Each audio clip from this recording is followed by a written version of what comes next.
Here we have a SAT math question in geometry. That is, we have a problem on angles.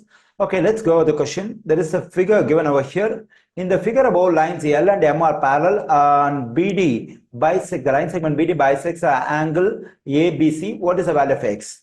Okay, here this line segment BD bisect the angle measure ABC. That means this angle measure ABC has been divided into two equal parts by this line segment BD. That is, the angle measure over here and the angle measure over here are equal. So because it has been divided into two equal parts by BD, that is bisected. Okay, here the question says lines L and M are parallel. So, and it is intersected by the line segment BD. So whenever two parallel lines are intersected by another line, it's called transversal. Okay, when two parallel lines are intersected by a transversal, the alternate interior angles are congruent. So the angle measure over here and the angle measure over here are alternate interior angles and they must be congruent. That means they must be equal in measure. So here already we know that the angle measure over here is x degree and the angle measure over here also must be x degree because these two angles are alternate interior angles and they must be equal in measure.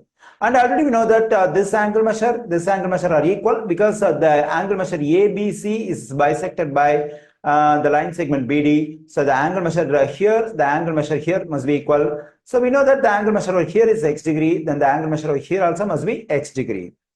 Okay, here, so the measure of angle over here is 108 degree and we can find the angle measure over here because this is the angle on the straight line. Okay, so the measure of an angle on the straight line is 180 degree and in this straight angle, this part is 108 degree. So what is the measure of this part? So we have to subtract this 108 degree from 108 degree from 180 to get the measure of this particular part. When I subtract 108 from 180, I'll be getting 72 degree. So now if I add 108 and 72, it will be 180 because this is the angle on the straight line.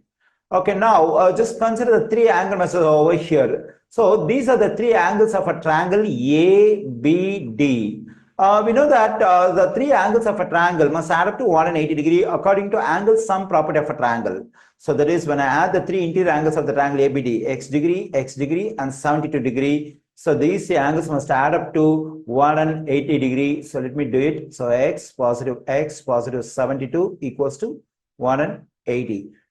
Okay, so actually we have to solve for x. So now this is a simple equation, the variable x. We can solve for x in this equation easily. So when I combine this x positive x, it will become 2x positive 72 equals to 180. So to solve for x, I have to subtract 72 from both sides. When I do so, this positive 72 negative 72 will cancel out. I get 2x equals to 108. So to solve for x, I have to divide both sides by 2. So when I divide both sides by 2, this 2 will cancel out. I get x equals to, when I divide 108 by 2, I'm getting 54. So the value of x is 54. The correct answer choice for this question is option A.